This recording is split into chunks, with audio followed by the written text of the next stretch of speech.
मैं पक्का कहता हूं कि देवेंद्र अकेला कभी नहीं था और रहने का कारण भी नहीं है। देखिए, मैं जिस पार्टी को बिलोंग करता हूं उस पार्टी की एक शील्ड मेरे साथ है और जिस पार्टी के नेता प्रधानमंत्री नरेंद्र मोदी हो, उस पार्टी का कोई नेता अपने आप को अकेला क्यों समझेगा? सवाल ही नहीं उठता है। लेकिन यहां पर बात आपके अकेले होने की या अकेले नहीं होने की नहीं है, उससे ज्यादा ये बात इस बात की है कि आपके साथ में कौन है आज की स्थिति में। क्योंकि जब संकट होता है तब आपको आपका चेहरा आगे किया जाता है। और इस बार हमने देखा कि जो मुंबई में रहते हैं उन्हें यह पता होगा कि हर जगह पर एक बड़े बड़े होर्डिंग्स लगाए गए थे जिसमें सिर्फ देवा भाऊ और छत्रपति शिवाजी महाराज दिखे थे। मुंबई के सारे न्यूज़पेपर्स में बड़े बड़े एडवर्टाइजमेंट्स आए हुए थे। तो तब ऐसा कहीं ना कहीं लगा कि देवेंद्र अकेला है और वो अकेला ही है कि जो आगे जाने की कोशिश कर रहे हैं आज की स्थिति में। देखिए, पहली बात तो यह है कि एक पोस्टर कितना पावरफुल स्टेटमेंट कर सकता है, ये मुझे ऐसा लगता है कि विज्ञापन की दुनिया में इसको भी एक प्रोमिनेंस देना चाहिए। क्योंकि पोस्टर क्या है, छत्रपति शिवाजी महाराज खड़े हैं, उनके चरणों पर मैं कुछ पंखुड़ियां डाल रहा हूं, इतना ही पोस्टर है। देवा भाऊ लिखा है, न उसमें ये लिखा है कि मुझे वोट दो, न ये लिखा है मैं महान हूं, न उसमें लिखा है मैंने कुछ किया है, न उसमें कोई महिमा मंडन है, कुछ भी नहीं है। लेकिन बावजूद उसके कुछ लोगों को मिर्ची लग गई और उसके ऊपर कई लोगों ने विवाद भी खड़ा कर दिया। सवाल इतना ही है कि इस पोस्टर का अर्थ क्या है? सब मिर्ची लगने वाले अंदर के हैं और बाहर के हैं, दोनों है। नहीं, अंदर में किसी को मिर्ची नहीं लगी, बाहर में ही लगी है। अंदर की मिर्ची नहीं समझ में अंदर में सबको मिठाई मिली है, कोई नहीं, सब कोई मिर्ची वाला नहीं है। लेकिन आप ये समझ लीजिए कि मेरी पार्टी ने ये पोस्टर लगाया, इसका मतलब क्या है? इसका इतना ही मतलब है इस पोस्टर का कि चूंकि एक मराठा आरक्षण का विषय चल रहा था और मराठा समाज जो एक महाराष्ट्र का बहुत प्रोमिनेंट समाज माना जाता है, एक उसका कंट्रीब्यूशन महाराष्ट्र के पूरी संस्कृति में और इतिहास में बहुत महत्वपूर्ण है और वो आरक्षण मांग रहा है, उसके लिए कुछ निर्णय हमको लेना है। उस समय जो हमारे ओबीसी है, जो हमारे पिछड़े हैं, जो हमारे अति पिछड़े घुमंतु है, एससी एसटी है, ऐसे कई लोगों के मन में ये शंका थी कि भाई कहीं हमारा आरक्षण कम करके तो आप उनको नहीं दे रहे हो। तो उस समय मैंने ये कहा था कि भाई जैसे मराठा समाज छत्रपति शिवाजी महाराज की लड़ाई में लड़ने वाला एक महत्वपूर्ण समाज है, वैसे ही महाराष्ट्र में छत्रपति शिवाजी महाराज ने, जिसको उस समय 18 पगड़ जातियां कहते थे, यानी अलग अलग समाज, अलुतेदार, बलुतेदार, ओबीसी, माइक्रो ओबीसी, घुमंतु, शेड्यूल कास्ट, ऐसे सब लोगों को मिलाकर सेना तैयार की थी। इसलिए कोई भी निर्णय अगर मैं ऐसा लूंगा कि केवल एक समाज के लिए रहेगा और दूसरे समाज का निकाल कर मैं अगर किसी को दूंगा तो वो छत्रपति शिवाजी महाराज के विचारों पर मैं नहीं चलूंगा। हमने जो निर्णय लिया उससे ओबीसी समाज के लिए हमने उनके आरक्षण से किसी को आरक्षण नहीं दिया, मराठा समाज का भी जो प्रश्न था उसको हमने एक प्रकार से सॉल्व किया। तो ये चित्र इतना ही दर्शाता है कि महाराज हमने आपके जो मावड़े हैं, आपके जो सैनिक है, इनमें कोई भेद नहीं किया है, आपके विचारों पर हम चले, केवल इतना ही वो दर्शाता है। अब बात निकली है, इसके लिए मैं आपसे पूछ रहा हूं। एक इंटरेस्टिंग बात उस पोस्टर में मुझे लगी कि आपने फडणवीस ड्रॉप किया था उसमें। पता नहीं वो आपके मंजूरी से पोस्टर लगे थे या पार्टी क्योंकि आपने कहा कि पार्टी ने लगाए हुए हैं। क्या ये जरूरत आ पड़ी है आज की स्थिति में, राजनीति में, कि आपको अपना उपनाम ड्रॉप करना पड़ेगा और उसके बाद ही आप यहां पर राजनीति कर पाएंगे? देखिए, अब इस कगार पर आने के बाद नाम ड्रॉप करने की तो आवश्यकता समाप्त हो गई है। क्योंकि आप जिस बात की ओर इंगित कर रहे हैं, मैं उसको बहुत स्पष्टता से कहता हूं कि मेरा ब्राह्मण होना, इसके ऊपर आप बात कर रहे हैं। और महाराष्ट्र की पॉलिटिक्स में चूंकि यहाँ ब्राह्मण समाज छोटा है, 2% ही है, तो एक यहाँ की सोशियो पॉलिटिकल जो हिस्ट्री भी रही है, उस हिस्ट्री में एक पॉलिटिकल माइनस पॉइंट शायद ये हो सकता है। लेकिन ये तो विचार 2014 में होना चाहिए था, लेकिन प्रधानमंत्री जी ने 2014 में इस राज्य की बागडोर मुझे दी और 2014 के बाद महाराष्ट्र के इतिहास में लगातार 3 बार 100 से ज्यादा विधायक चुनकर लाने वाला नेता मैं रहा हूं प्रधानमंत्री जी के नेतृत्व में। तो ये बात तो समाप्त हो गई। उसके बाद हम लोकसभा जीते, उसके बाद सारे कॉरपोरेशन जीते, जिला पंचायत जीते, नगर पालिकाएं जीते।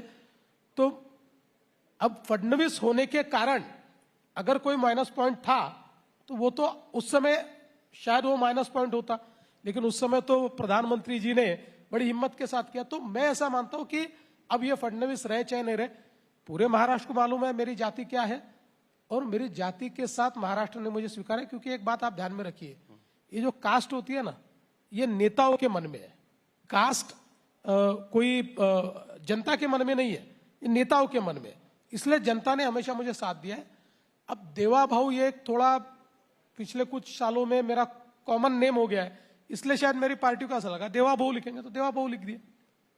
कुछ तस्वीरें हैं साहिल, वो दिखाया जाए। उसके बाद फिर इंफ्रा पर मूव करेंगे।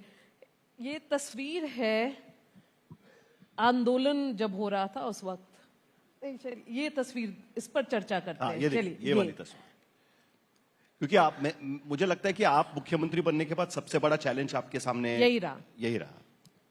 नहीं, मैं ऐसा मानता हूं कि चैलेंजेस कभी समाप्त नहीं होते और कोई एक चैलेंज होता नहीं है। चैलेंजेस आते रहते। जैसे अभी इस साल बहुत अच्छी बारिश हो रही थी, खरीफ की फसल बहुत अच्छी थी, और उसके बाद इतनी ज्यादा बाढ़ आ गई कि अब बाढ़ हमारे सामने चैलेंज है। मुझे ऐसा लगता है कि कोई एक चैलेंज आपके सामने नहीं होता है, मल्टीपल चैलेंजेस होते हैं। और वही that is a beauty of governance, that is a beauty of democracy कि रोज चैलेंजेस आते हैं, आप उसका सामना करते हो, पॉजिटिवली उसको आगे जाते हो। मैं एक बात बताता हूं, देवेंद्र फडणवीस कभी चुनौतियों से भागा नहीं है। मैंने सीधा मुकाबला किया है चुनौतियों का सामने से, और ईश्वर का आशीर्वाद रहा है कि जितनी चुनौतियां आई उन चुनौतियों में से मैंने रास्ता निकाला है, रास्ता ढूंढा है, मैं भागा नहीं हूं। लेकिन ये क्या टेम्पररली ये इशू खत्म हुआ है, फिर से आएगा? देखिए, कई बार ये होता है कि विषय आपको लगता है सेटल हुआ है, लेकिन कई लोग होते हैं, राजनीति होती है, जिनको ये लगता है कि ये सेटल नहीं होना चाहिए। तो इसलिए मैं नहीं मानता कि कोई इशू पॉलिटिक्स में परमानेंट सेटल होता है। लोग उसको अलग अलग प्रकार से निकालने की कोशिश करते हैं, लेकिन हमेशा उसकी हिट वो नहीं होती। जब आप एक निर्णय ले लेते हो, उसके बाद उसको पकाने का कितना भी प्रयास किया जाए, तब भी जो पहले हिट मिलती है वो हिट नहीं मिलती उसको। क्योंकि बार बार चर्चा हो रही है आंदोलन की, तो राहुल गांधी और जो ऑपोजिशन है वो जेन जी प्रोटेस्टर्स की बात कर रहे हैं कि हिंदुस्तान में भी शायद जेन जी यूनाइट होकर के कुछ करेंगे बड़ा। देखो, जिनको नेपाल से इतना प्रेम है वो जाके नेपाल में रहे, रोज नेपाल की बात करते हैं। अरे भाई, भारत कहाँ है और नेपाल कहाँ है? हमारा छोटा भाई है नेपाल। मैं मानता हूं कि भाई देखो, हमारे इतने सालों के ऐतिहासिक रिश्ते रहे, लेकिन कहाँ नेपाल है, कहाँ भारत है? भारत ने कितना विकास कर लिया है, हम दुनिया की चौथी सबसे बड़ी अर्थव्यवस्था बने। आज हमारे युवाओं के लिए प्रोटेस्ट के लिए समय नहीं है। हमारे युवा आज स्टार्टअप इकोसिस्टम में काम कर रहे हैं, हमारे युवा एआई में आज काम कर रहे हैं, हमारे युवा बेस्ट ऑफ द इंजीनियर्स है, हमारे युवा बायोटेक्नोलॉजी में काम कर रहे हैं। हमारे युवाओं ने दुनिया को व्यापित कर लिया है। सिलिकॉन वैली चले जाइए तो हमारे युवा है। तो मैं ये मानता हूं कि हमारी जेनजी जो है ना, इसका विचार ही अलग है। हमारी जेनजी ये कोई नेपाल की तरह कोई मतलब विचार करके काम करने वाली जेनजी नहीं है। और इसलिए राहुल गांधी को जो लगता है कि उन्होंने झूठ बोलकर देख लिया, सारे हथकंडे लगाकर देख लिए, अब राहुल गांधी एक प्रकार से हतप्रभ है, और इसलिए उनको लगता है कोई तो आएगा, कोई तो इस सरकार के खिलाफ कुछ करेगा, कोई तो इस सरकार को हटाएगा। तो अब उनको ऐसा लगता है कि जेनजी को मैं अपील करूंगा, लेकिन जेनजी के लिए, इस भारत के जेनजी के लिए राहुल गांधी की अहमियत क्या है, ये मैं नेशनल टीवी पे नहीं बोलना चाहता। लेकिन जेनजी दो प्रकार के हैं, और महाराष्ट्र में हम देख रहे हैं कि दो प्रकार के जेनजी दिखाई देते हैं। एक जेनजी जिनकी तस्वीर दिखाई हमने, उनके समर्थक जो आए थे यहाँ पर, मुंबई में आए थे, और जिस तरीके की तस्वीरें हमने उस वक्त देखी थी, हाईकोर्ट को इंटरवीन करना पड़ा, उनको कहना पड़ा उसके बारे में। इसी तरीके के प्रोटेस्ट अलग अलग कास्ट के आज की स्थिति में महाराष्ट्र में हम देख रहे हैं। बंजारा समाज बोल रहा है कि हमें आदिवासी आरक्षण दीजिए, धनगर समाज बोल रहा है हमें आदिवासी आरक्षण दीजिए। तो ये जिसे कहते हैं ना, पैंडोराज बॉक्स खुल गया एक तरीके से। एक आपने प्रॉब्लम सॉल्व किया, उसके बाद दूसरा इशू यहां पर खड़ा हो रहा है। इसे आप किस तरीके से देखते हैं? और बड़ी इंटरेस्टिंग सी बात है कि हाल ही में उत्तर प्रदेश सरकार ने फैसला लिया है कि कास्ट बेस्ड रैलीज और पॉलिटिकल एजिटेशंस पर पाबंदी लगा दी है उन्होंने। क्या आपको लगता है कि महाराष्ट्र में आप ये स्थिति आ गई है आज की स्थिति में, या इसे अलग तरीके से देखा मैं नहीं मानता कि ऐसी कोई पाबंदी लगाने की आवश्यकता है। देखिए क्या होता है कि अलग अलग समाज जो होते हैं, समाज अपने आइडेंटिटी ढूंढते हैं। एक आइडेंटिटी का पॉलिटिक्स होता है। हमारे समाज को कितनी अहमियत मिलती है, ये एक विषय होता है। किसी एक समाज के बारे में आप जब फैसला करते हैं तो अन्य समाजों को भी ये लगता है कि भाई क्या सरकार हमारे लिए भी इतनी सीरियस है, क्या हमको भी इतनी तवज्जो दी जा रही है। तो ये कोई भी इसमें से मांग आज आई हुई नहीं है। ये 30 सालों से, 40 सालों से, 50 सालों से मांगे चल रही है। इसमें कुछ जगह पर कॉन्स्टिट्यूशनल प्रॉब्लम्स है, कुछ जगह पर लीगल उसमें इम्पेडिमेंट्स है। लेकिन चूंकि समाज की एक मानसिकता होती है, समाज की कुछ आवश्यकताएं होती है और समाज की कुछ मांगे होती है, तो मैं ऐसा मानता हूं कि उसको एड्रेस किया जाना चाहिए। और मैं हमेशा प्रयास करता हूं कि इसको मैं एड्रेस करूं। ये मैं नहीं कहता कि हर चीज को मैं सॉल्व कर पाऊंगा, क्योंकि संविधान के बाहर, कानून के बाहर, उसके दायरे में रहकर ही मुझे ये सारी चीजें करनी पड़ेगी। बट मेरा अपना मानना है कि इसके बावजूद एक बहुत बड़ा लार्जर इस प्रकार का एक हमारे नागरिक है कि जिनको इससे ज्यादा इंटरेस्ट, जो विकास है, जो अलग अलग प्रकार से हम लोग आगे बढ़ने की कोशिश कर रहे हैं, उसमें उनको ज्यादा इंटरेस्ट है। इसलिए ये जो कोई आंदोलन होते हैं, इनको 100% रिप्रेजेंटेटिव समझना या रिप्रेजेंटेशन समझना ये गलत है। लेकिन रिजर्वेशन और विकास साथ में भी हो सकता है। आप लोग एस्पिरेशनल इंडिया की बात करते हैं। ये एस्पिरेशनल इंडिया अपनी आइडेंटिटी बचा करके आगे बढ़ने की कोशिश कर सकता है, और यही एस्पिरेशनल इंडिया अपनी जो सब नेशनल आइडेंटिटी के साथ ये सोचता है कि हमें और भी मिले। नहीं, उसमें गलत क्या है? देखिए, मैं हमेशा ये कहता हूं कि एस्पिरेशनल होना और उस एस्पिरेशन के लिए अलग अलग प्रकार का विचार होना, ये कोई गलत बात नहीं है। मैं ऐसा मानता हूं कि मेरे समाज के लिए एफर्मेटिव एक्शन होनी चाहिए, मुझे और उसकी आवश्यकता है, ऐसा किसी समाज को लगना ये कोई गलत बात नहीं है। हाँ, उसमें इतना ही होता है कि one has to strike the balance, because एक नॉर्मल आदमी जो होता है, उस आदमी को ये समझ में नहीं आता कि सरकार को बैलेंस बनाना पड़ता है। सरकार किसी भी एक समाज की ओर झुक नहीं सकती, सभी समाज को साथ में लेकर चलना पड़ता है। तो ये चीजें धीरे धीरे सबको सब बतानी पड़ती है। कई बार लोगों को ये लगता है कि भाई हमको मिलना चाहिए, हमको इतना क्यों नहीं मिलता, तब उनको ये बताना पड़ता है कि आपको इतना देने के लिए इनका निकालना पड़ेगा, इनका हम नहीं निकाल सकते। आपका देना चाहते हम, तो आपको देने के लिए हमारे पास इतना है, इतना हम आपको देंगे, लेकिन इनका निकाल कर आपको नहीं देंगे। लेकिन क्या ये वक्त आ गया है कि अब इस मुद्दे पर एक नेशनल डिबेट जरूरी हो गया? क्योंकि कई सारे लोग, सुप्रिया सुले उस दिन किसी इंटरेक्शन में उन्होंने कहा कि जिन्हें जरूरत नहीं है उन्हें आरक्षण नहीं लेना चाहिए, उसको लेकर भी बवाल हुआ। क्या आपको लगता है कि एक नेशनल डिबेट की जरूरत आज की स्थिति में आ पड़ी है? कई बार कई संगठन इसकी मांग कर चुके हैं कि एक बार इसके बारे में सोचना चाहिए। मुझे ऐसा लगता है कि हम बहुत ही इवॉल्विंग सोसाइटी है, और आज अगर हम लोग देखें तो जो ओबीसी का रिजर्वेशन है, उसमें नॉन क्रीमिलियर एक प्रकार से यही दर्शाता है कि ओबीसी में या पिछड़ों में जो गरीब है उनको ही रिजर्वेशन मिलना चाहिए। इसके लिए सुप्रीम कोर्ट ने नॉन क्रीमिलियर की एक व्याख्या तैयार की है, और कौन क्रीमिलियर है और कौन नॉन क्रीमिलियर है, डिस्क्रिमिनेट करके reservation will be applicable only to the people who belong to non creamy layer of the society, ये कर दिया है। अब रिसेंटली सुप्रीम कोर्ट ने ही ये बात कही, अपने एक ऑर्डर में ये कहा है कि धीरे धीरे शेड्यूल कास्ट के लिए भी हम लोग ये प्रयास करें कि नॉन क्रीमिलियर के कॉन्सेप्ट पे जाए, क्योंकि शेड्यूल कास्ट में भी शायद हर राज्य में एक डोमिनेंट समाज है जो समाज ज्यादा रिजर्वेशन का फायदा लेता है। बात कर रहे हैं। तो उसका एक उन्होंने दोनों चीजें कही, उन्होंने एक सब क्लासिफिकेशन भी कहा है और साथ साथ नॉन क्रीमिलियर का कॉन्सेप्ट भी कहा है।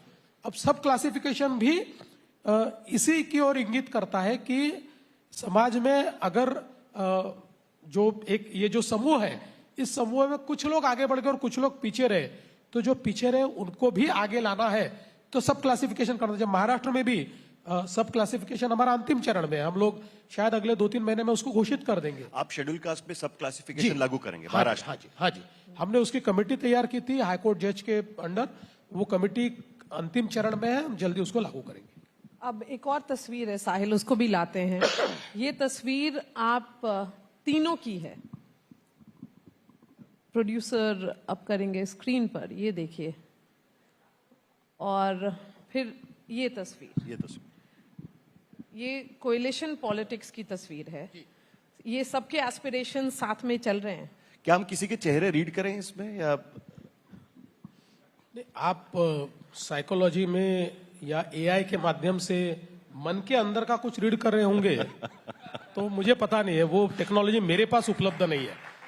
चेहरा हर चीज बयां नहीं करता, इतना ध्यान में रखिए। और जहां लेकिन तक कई लोगों के चेहरे पर जो है वो अंदर नहीं दिखता। नहीं, ऐसा है कि हो सकता है, मतलब इसीलिए मैंने कहा कि किसी के अंदर क्या चल रहा है ये चेहरे पर नहीं दिखता, किसी के चेहरे से जो दिखता है वो अंदर नहीं चलता।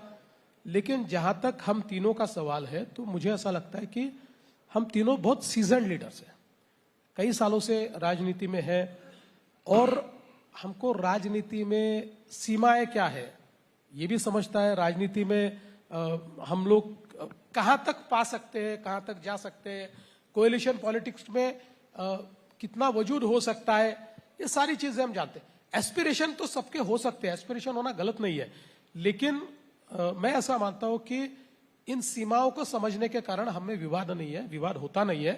हाँ, एखादे इशू के ऊपर हमारा मत अलग हो सकता है क्योंकि हम 3 अलग पार्टियां हैं, लेकिन हम लोग साथ में बैठकर एक मत बनाते हैं, हम साथ में बैठकर उसको सुलझा सकते हैं और सुलझाते भी हैं। नहीं, लेकिन उसके बावजूद भी तो एस्पिरेशंस, कई बार आपको पता है कि राजनीति में एस्पिरेशन सबसे बड़ा कारण होता है बगावत का, सबसे बड़ा कारण होता है एक दूसरे के खिलाफ लड़ाई का, और उससे भी ज्यादा आपने ये कई बार कहा है कि आखिरकार इस तरीके से 3 पार्टियों की सरकार मिलके सरकार बहुत ज्यादा दिन नहीं चल सकती, पुल एंड पुश तरीके की राजनीति होती है। तो क्या ये कोशिश रहेगी 2029 के लिए भारतीय जनता पार्टी की कि आगे चल के हमारे बलबूते पर सरकार बने, हमारी ताकत से सरकार बने? हालांकि इस बार भी आप बना सकते थे शायद, अगर देखिए, कोएलिशन पॉलिटिक्स में कोएलिशन को होल्ड करने वाला जो सेंटर पोल है वो अगर मजबूत है तो ये सरकारें ठीक से चलती है। वो अगर मजबूत नहीं है, जैसे हमने महाविकास आघाड़ी की सरकार देखी कि जिसमें तीनों लोग ये अपने आप को जिस प्रकार से मतलब प्रमुख मानते थे, सेंटर पोल अपने आप को मानते थे, तो उसके कारण वो सरकार नहीं चल पाई। हमारी सरकार ऐसे नहीं है, हमारी सरकार में बीजेपी बहुत मजबूत सेंटर पोल के रूप में काम कर रहा है। हम 137 है हम लोग, यानी 145 is the majority mark, we alone are 137। So एक बहुत मजबूत है। तो ऐसी सरकारों में कोई बहुत प्रॉब्लम आता ऐसा नहीं है। लेकिन आपने चूंकि 2029 का सवाल यहाँ पर किया है, तो मैं आपको कहूंगा कि मुझे ऐसा लगता है कि जो हमारे दोनों साथी है उन साथियों को साथ में लेकर ही हम 2029 में जाएंगे। तो आपका कहना है कि यही दोनों साथी रहेंगे या साथी बदल भी सकते हैं? साथी बदलने का अभी कोई मुझे आसार दिखता नहीं है। जिस समय साथी बदल सकते थे, जिस समय साथी रह सकते थे, उस समय कि हमारे साथियों ने कुछ अलग विचार कर लिया। अब मुझे ऐसा लगता है कि देखिए, after all looking at the politics of Maharashtra, मैं हमेशा एक कैविएट रखता हूं कि nothing is impossible in politics. That's a big line. या it's nothing, but how should we take it? नहीं, इसीलिए उसका पूरी लाइन सुनेंगे तो you will know how to take it. तो पूरी लाइन इतनी है कि लेकिन अब महाराष्ट्र इस कगार पर पहुंच गया कि इसमें कोई बदलाव 29 में होने वाला नहीं है। 29 में भी शिवसेना यानी एकनाथराव शिंदे जी, राष्ट्रवादी यानी अजित पवार जी और भारतीय जनता पार्टी, हम साथ में मिलकर चुनाव लड़ेंगे। इसका मतलब ये भी निकलता है ना कि अब इन दोनों को हमेशा उप मुख्यमंत्री रहना पड़ेगा अगर आपकी सरकार आती है तो। पॉलिटिकल एस्पिरेशंस तो कट हो गए। देखिए, बीजेपी के सामने कौन टिकाया अगर उनके साथी खास करके अगर हम देखें तो? ऐसा है, पॉलिटिक्स में अलग अलग प्रकार के निर्णय हो सकते। तो मेरी पार्टी में तो मैं निर्णय करता नहीं हूं, मेरा पार्लियामेंट्री बोर्ड निर्णय करता है। तो इसलिए मेरे पार्लियामेंट्री बोर्ड को कोई अन्य निर्णय करने की इच्छा हुई तो वो भी कर सकता है। इसलिए आप ऐसा मत समझिए कि भाई आज जो निर्णय हो गया तो यही कंटिन्यू रहेगा। इसमें आगे जाकर 2029 में और कुछ चेंजेस हो मतलब उम्मीद रखनी चाहिए दोनों को। बिल्कुल रखनी चाहिए। और इसमें एडिशन हो सकता है क्योंकि सिनेरियोज देखिए, बदल जगह रहे कहाँ हैं। है? समझ लीजिए ये बहुत बड़ा मंच है तो चौथी कुर्सी आ सकती है, लेकिन ये 3 कुर्सियों के अगर मंच होता तो चौथी कुर्सी लाए कहां से? तो अभी हमारे पास बहुत कम स्कोप नहीं है। नहीं, लेकिन कोई कुर्सी बड़ी हो जाए तो बाकी 2 कुर्सियों के लिए भी जगह नहीं रहती है, तो उस वक्त तो कुछ ना कुछ तो एडजस्ट करना नहीं, पड़ता इसलिए हमने कोच लिया है, ऐसी कुर्सियां रखी नहीं है। कोई मोटा भी हो जाए तो भी एडजस्ट हो जाता है। तो उन्हीं लोग तीनों में आप एडजस्ट करके रहेंगे। बिल्कुल, बिल्कुल। बिल्कुल। तो आप अपने एस्पिरेशंस के बारे में आप कुछ चर्चा करते हैं। 2014 में आप मुख्यमंत्री बने, फिर बीच में बने, फिर अभी बने हैं, तो दिल्ली दूर है या दिल्ली कितने पास है? देखिए, मैं भारतीय जनता पार्टी में काम करता हूं और आप दोनों ऐसे लोग हैं जिन्होंने भारतीय जनता पार्टी को बहुत करीब से ट्रैक किया है। आप रोज हमारे अफेयर्स को देखते हैं और आपको मालूम है कि यहां पर इस पार्टी में कोई ये तय नहीं करता कि वो मुंबई में रहे, दिल्ली में रहे, नागपुर में रहे या और कहीं चला जाए। ये इस पार्टी में व्यक्ति तय नहीं करता है, इसमें पार्टी तय करती है। तो इसलिए मैं ऐसा मानता हूं, लेकिन मेरी पार्टी की कार्य पद्धति को मैं जितना जानता हूं उसके आधार पर मैं कह सकता हूं कि ये 5 साल तो मैं महाराष्ट्र में ही हूं, 5 साल बाद जो पार्टी निर्णय ले।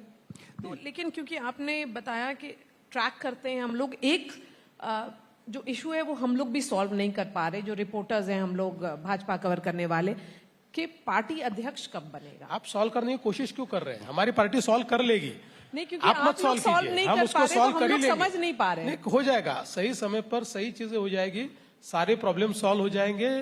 प्रॉब्लम कोई है ही नहीं, अध्यक्ष चुनाव हो जाएगा। बड़ी आप बस दिलचस्प ध्यान रखिए। बड़ी दिलचस्प बात है कि कुछ दिन पहले सरसंघ चालक मोहन भागवत ने दिल्ली में एक प्रेस कॉन्फ्रेंस की और उसमें कई सवालों के जवाब उन्होंने दिए। करीब 2.5 घंटा वो प्रेस कॉन्फ्रेंस चली और उसमें उन्हें भी ये सवाल पूछा गया, तो उन्होंने बड़ा दिलचस्प जवाब दिया था। उन्होंने कहा कि अगर हमारे हाथ होता तो इतना समय लगता क्या। तो उससे कहीं ना कहीं हमें लगता है कि कहीं कुछ मामला फंसा हुआ है। और ये सवाल आपसे इसलिए पूछना है क्योंकि कुछ महीने पहले जब तक आप मुख्यमंत्री नहीं बने थे तब आपका भी नाम चल रहा था कि हो सकता है कि आरएसएस के चहीते हैं, यंग फेस है, आरएसएस में गए हुए हैं, नजदीकी है उनकी, तो उन्हें बना दिया जाए जिस तरीके से नितिन गडकरी को बना दिया था 2009 में। देखिए, नाम चलना वगैरह ये खबरों के लिए होता है। मैं आपको एक बात बताता हूँ कि हमने भी इतने नाम सुन लिए और उनमें से कई नाम तो ऐसे थे कि हमको भी विश्वास नहीं हुआ कि भाई ऐसे भी नाम मीडिया चला सकता है। लेकिन वो तो ठीक है, कई बार खबरें बनानी पड़ती है, गैप फिल करनी पड़ती है, कई बार कुछ विवाद खड़े करने पड़ते हैं, तो ये तो आपका हमारा दोनों का काम है, हम ये करते रहते हैं। लेकिन मैं ऐसा मानता हूं कि भारतीय जनता पार्टी में एक अपनी पद्धति है जिस पद्धति से हम लोग इसको करते हैं। और परम पूजनीय सरसंघ चालक जी ने जो जवाब दिया उसका अर्थ ये था कि ये निर्णय हम नहीं करते, बीजेपी करती है। हमारी निर्णय पद्धति अलग है, बीजेपी की निर्णय पद्धति अलग है। बीजेपी अपनी निर्णय पद्धति से उसको करेगी। तो मुझे लगता है कि भारतीय जनता पार्टी अपनी निर्णय पद्धति के अनुसार इसका निर्णय करेगी। और चूंकि इस पर कमेंट करने के लिए मेरे पास उतना कॉम्पिटेंस भी नहीं है, क्योंकि मैं इलेक्शन कमेटी का सदस्य हूं, मैं पार्लियामेंट्री बोर्ड का सदस्य नहीं हूं। इसलिए मेरा जो काम है वो इलेक्शन के जब टिकट बंटवारा होता है तो मैं उस कमेटी में बैठता हूं। जो कमेटी ये तय करती है कि कौन अध्यक्ष बने उसका मैं सदस्य नहीं हूं, इसलिए उसके ऊपर मैं कुछ कह नहीं सकता। एक तस्वीर हम यहाँ पर दिखा रहे हैं जिसमें ये पता चलता है कि प्रधानमंत्री दिख रहे हैं, मोहन भागवत जी है, भैया जी है, आप वहां पर दिख रहे हैं। तो ये मेरे ख्याल से नागपुर की तस्वीर है, जब प्रधानमंत्री आए थे, नागपुर आए थे, उस वक्त की तस्वीर है।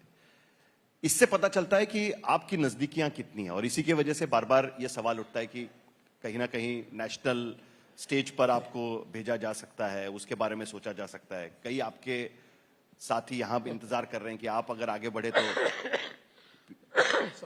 यहाँ राजनीति में तो इसका इंतजार किया जाता है, कभी सीट खाली हो तो हमें मौका मिले। देखिए, सवाल नजदीकियों का नहीं है, मैं स्वयंसेवक हूं और जितना कोई भी कॉमन स्वयंसेवक ये परम पूजनीय सरसंघ चालक जी के करीब हो सकता है, उतना ही करीब मैं भी हूं, उससे ज्यादा मैं नहीं हूं। हाँ, ये जरूर है कि चूंकि मैं नागपुर से हूं और शिशु स्वयंसेवक के रूप में मैंने शाखा में शुरू किया है, तो परम पूजनीय सरसंघ चालक जी होंगे या संघ के कई अधिकारी ऐसे जिनको बचपन से देखा है, जिनसे वार्तालाप हुआ है, जो पर्सनली मुझे जानते हैं, मेरे जैसे शायद 10,000 50,000 स्वयंसेवकों को सरसंघ चालक जी नजदीक से जानते होंगे, परिवार से जानते होंगे, छोटे तब से देखा होगा। तो मुझे लगता है कि इसका कोई आपके पॉलिटिकल पोजीशनिंग से इसका कोई मतलब नहीं है। और यहां मैं किस कैपेसिटी में खड़ा हूं, या मैं इस कैपेसिटी में खड़ा हूं कि चूंकि प्रधानमंत्री जी ये नागपुर आए हुए हैं, मैं महाराष्ट्र का मुख्यमंत्री भी हूं, मैं नागपुर का एमएलए भी हूं और संघ का स्वयंसेवक भी हूं, उस कैपेसिटी में मैं वहां खड़ा हूं। इसमें कोई अलग कैपेसिटी नहीं, मैं नितिन जी हम दोनों उसी कैपेसिटी में वहां पर है। लेकिन ये साल खास है क्योंकि प्रधानमंत्री का भी 75th बर्थडे है, सरसंघचालक का भी 75वां जन्मदिन रहा है इस बार। तो क्या कोई एक इम्पोर्टेंट डिसीजन आरएसएस और भाजपा की तरफ से होगा? नहीं, मेरे हिसाब से तो राष्ट्रीय स्वयंसेवक संघ के लिए ये ज्यादा इंपॉर्टेंट है कि संघ की शताब्दी चल रही है, संघ 100 साल पूरा कर रहा है और शताब्दी के निमित्त से संघ ने कुछ अपने लक्ष्य तय किए हैं। जो आपने जिस प्रेस कॉन्फ्रेंस का जिक्र किया उसमें परम पूजनीय सरसंघ चालक जी ने वो जो लक्ष्य है वो लक्ष्य भी बताए, किन लक्ष्यों को हम हासिल करने की कोशिश करेंगे। तो मुझे ऐसा लगता है कि संघ वो कार्य कर रहा है। जहां तक भारतीय जनता पार्टी का सवाल है, तो हमने चूंकि हमारे प्रधानमंत्री जी ये कभी अपना जन्मदिवस मनाते नहीं है, तो हम लोगों ने सेवा सप्ताह के रूप पे या सेवा एक 15 दिन सेवा को अर्पित करने के लिए हमने इसका इस्तेमाल करने का तय किया है। और पूरे देश में समाज उपयोगी कार्य हम लोग पार्टी के रूप में कर रहे हैं और जो समाज के उपयोगी योजनाएं उन योजनाओं को सरकार के रूप में लागू कर रहे हैं। तो हमारे लिए तो एक रीच आउट करने के लिए, एक लोकाभिमुखता लाने के लिए, समाज में और प्रस्थापित होने के लिए ये समय अनुकूल समय है। 75th ईयर की जो बात हो रही है, उसी प्रेस कॉन्फ्रेंस में आरएसएस चीफ ने ये भी क्लियर कर दिया कि इसके आगे वो काम करते रहेंगे और शायद उस वक्त जो एज इशू था वो भी सॉर्ट आउट हो गया। तो क्या प्रधानमंत्री नरेंद्र मोदी 2029 या उसके आगे भी भाजपा के चेहरा होंगे? देखिए, मैं ऐसा मानता हूं कि 100% हो गए और होने चाहिए। आप देखिए, एक बहुत एफिशिएंट प्राइम मिनिस्टर हमको मिले हैं, 24 घंटे काम करने वाले प्राइम मिनिस्टर हमको मिले हैं, जिन्होंने देश को विकसित भारत के एक पटरी पर अभी लाया है और भारत बहुत तेजी से आगे बढ़ रहा है। अब हम चौथी बड़ी अर्थव्यवस्था बने, तीसरी बड़ी अर्थव्यवस्था की ओर हम लोग जा रहे हैं, फिर दूसरी अर्थव्यवस्था की ओर हम जाएंगे। एक बहुत विजनरी प्राइम मिनिस्टर हमको मिला है। और सबसे बड़ी बात यह है, हम एज का विचार कब करते हैं? अगर आपकी शारीरिक और मानसिक क्षमता जो है, वो क्षमता अगर एज के कारण कम होती है, तो हम ये विचार करते हैं कि भाई हमने इसका दूसरा विचार करना है। हमारे प्रधानमंत्री जी तो शायद हमारी एज के लोगों को भी एक प्रकार से बीट करते हैं अपने कामों से। जिस एफिशिएंसी से वो काम करते हैं, जिस मुझे ऐसा लगता है कि तन्मयता के साथ, तत्परता के साथ वो कार्य करते हैं, तो एज तो मैं नहीं मानता कि उनके लिए कोई नंबर है, उनके लिए जैसा नंबर उनके लिए कोई। तो इसलिए मैं तो ऐसा मानता हूं कि भारत के लिए प्रधानमंत्री मोदी जी एक ऐसा नेतृत्व है, जब तक उनमें शारीरिक क्षमता है, मानसिक क्षमता है, तब तक भारत को उन्होंने ही लीड करना चाहिए, ऐसा हमारा मत है।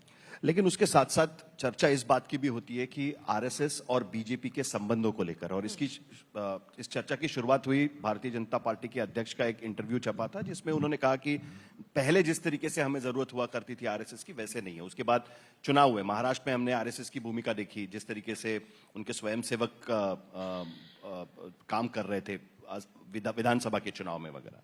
तो क्या आज की स्थिति में बीजेपी उस मुकाम पर पहुंच चुका है, या अभी भी राष्ट्रीय स्वयंसेवक संघ की आपको जरूरत है, उनके स्वयंसेवकों की आपको जरूरत है, उनके मार्गदर्शन की आपको अभी भी जरूरत है? देखिए, पहले तो मैं ये कहना चाहता हूं कि जो हमारे राष्ट्रीय अध्यक्ष जी ने कहा था उसको सही पर्सपेक्टिव में नहीं लिया गया, क्योंकि राष्ट्रीय स्वयंसेवक संघ का निर्माण हुआ 1925 में, और संघ की उस समय जो संकल्पना थी वो थी कि राष्ट्रीय भावना से प्रेरित समाज तैयार करना, एक ऐसा समाज जो आत्म केंद्रित न हो, जिसका समाज जीवन भी हो, जिसका राष्ट्र जीवन भी हो, और इसलिए व्यक्ति निर्माण के केंद्र के रूप में संघ तैयार हुआ। तैयार होने के बाद संघ को यह लगने लगा कि अलग अलग क्षेत्रों में भी राष्ट्रीय विचारों से, सामाजिक विचारों से प्रेरित लोग होने चाहिए, इसलिए अलग अलग क्षेत्रों में संघ ने अपना काम शुरू किया।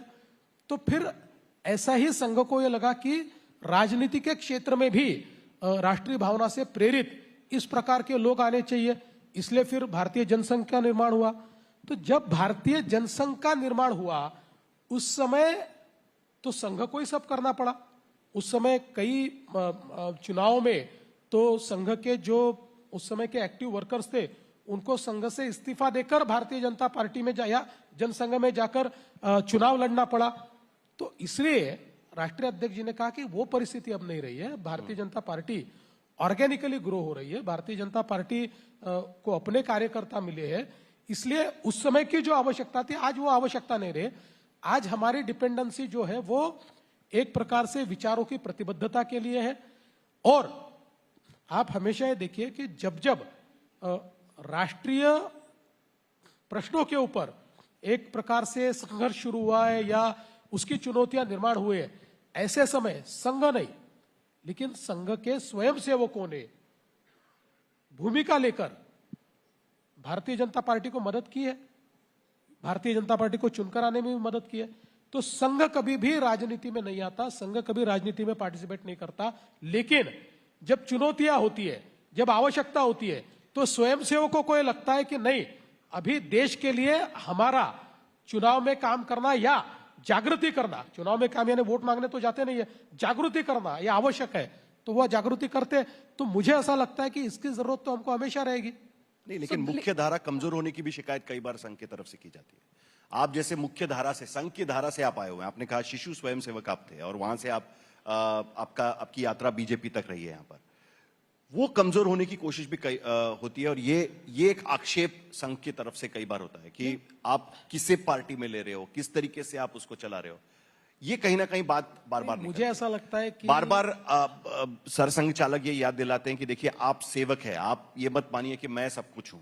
ये बार बार याद दिलाना पड़ता है बीजेपी के नेताओं। ऐसा है कि राजनीति और उसमें भी सत्ता नीति ऐसी होती है कि जिसमें लगातार आपको याद भी दिलाना पड़ता है और हम किन मूल्यों के लिए राजनीति में आए इसका रिवीजन होना ये बहुत जरूरी है। लेकिन एक बात मैं आपको कहना चाहता हूं कि आपने परम पूजनीय सरसंघ चालक जी के जिस इंटरव्यू की बात कही उसमें भी उन्होंने एक बात कही कि हमारे लिए कोई अछूत नहीं है,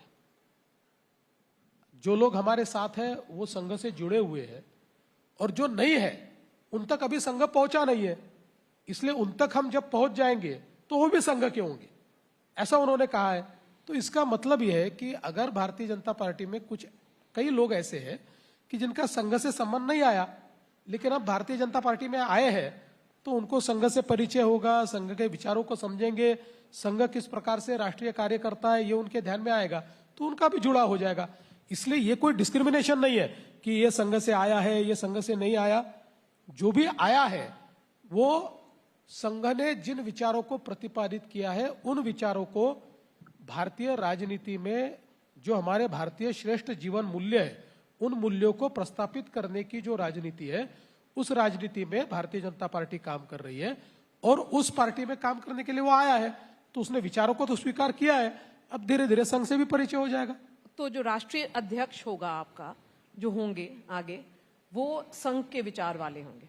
देखिए जो भी बनेंगे वो तो सब संघ के विचार के। हमारी पार्टी में संघ के विचार के खिलाफ कोई है ही नहीं, क्योंकि जो भारतीय जनता पार्टी में आता है और भारतीय जनता पार्टी के विचारों को स्वीकारता है तो भारतीय जनता पार्टी का विचार और संघ का विचार ये दोनों राष्ट्रीय विचार है, भारत प्रथम ये विचार है, तो इस विचारों को तो उसको स्वीकारना ही है। लेकिन ये जरूर माना जा रहा है कि 2024 का जो चुनाव हुआ उसमें आप लोग को थोड़ा सेटबैक इसलिए भी लगा क्योंकि संघ थोड़ा पीछे हो गया था।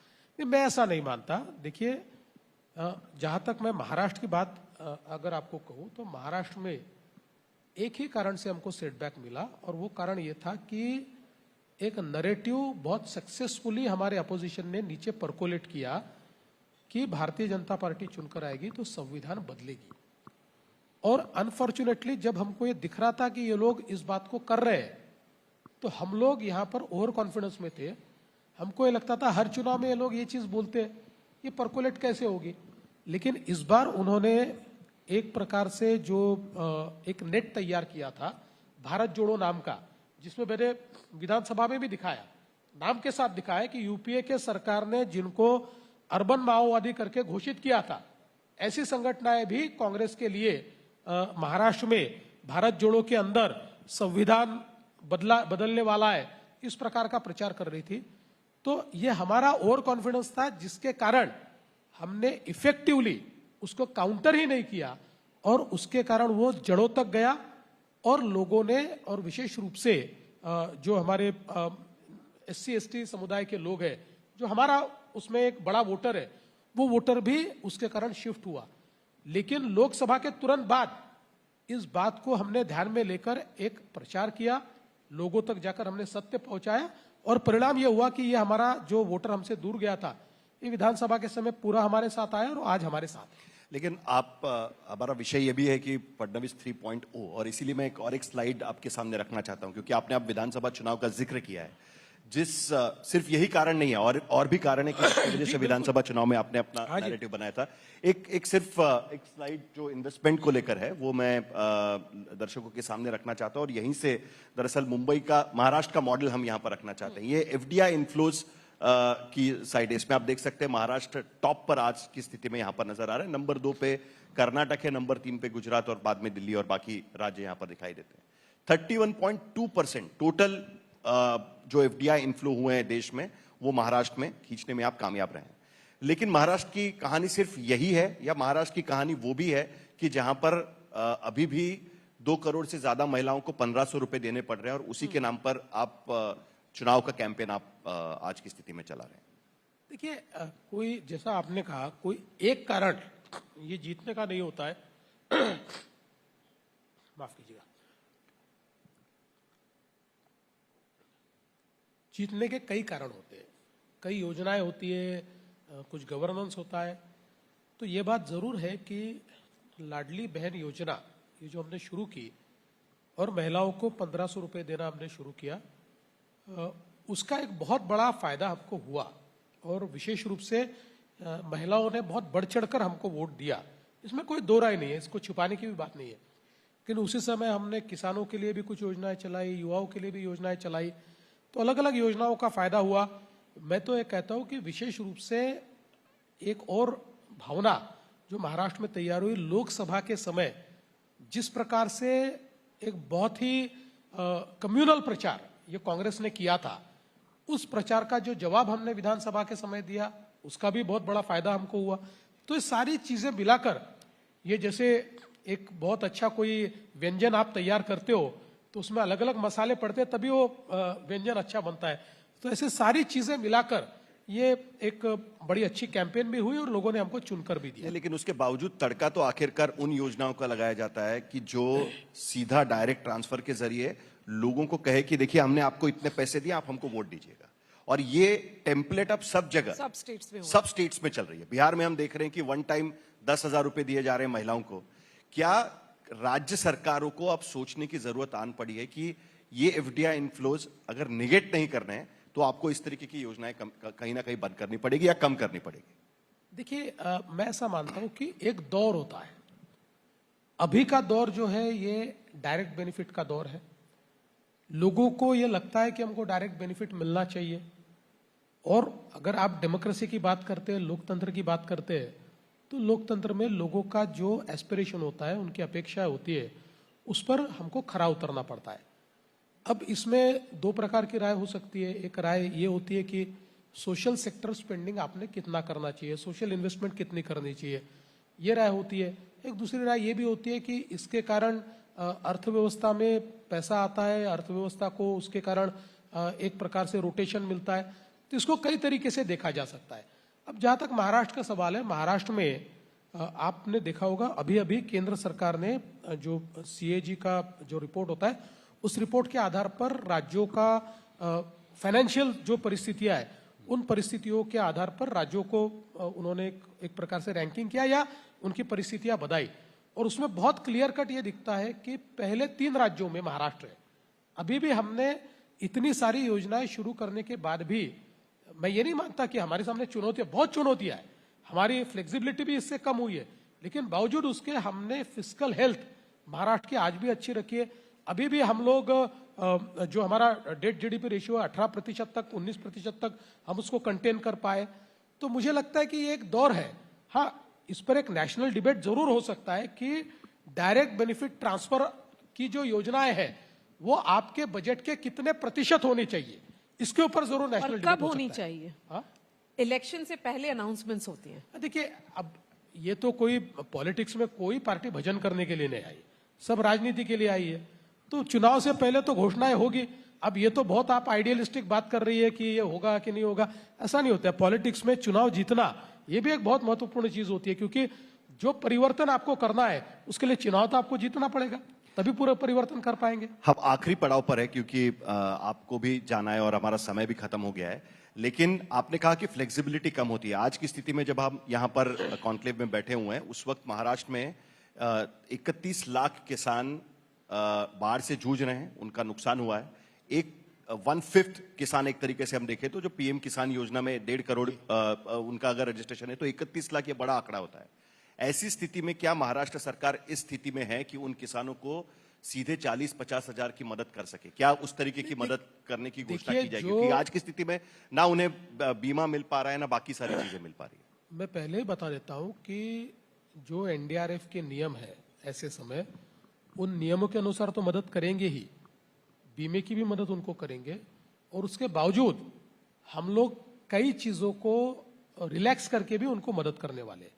और मैं आपको बता दूं, कल ही, यानी अभी तो सारे मतलब इन्वेस्टिगेशन या जो पंचनामे हम लोग करते हैं वो करना जारी है, लेकिन उससे पहले ही कल मैंने 2300 करोड़ रुपया उसके लिए रिलीज भी कर दिया है। तो इसलिए ठीक है, परिस्थितियां कम ज्यादा होती है, लेकिन महाराष्ट्र एक मजबूत राज्य है, हम लोग धीरे धीरे अपनी परिस्थिति को सुधार सकते हैं। इसलिए किसानों को जो मदद करने की आवश्यकता है वो मदद हम करेंगे।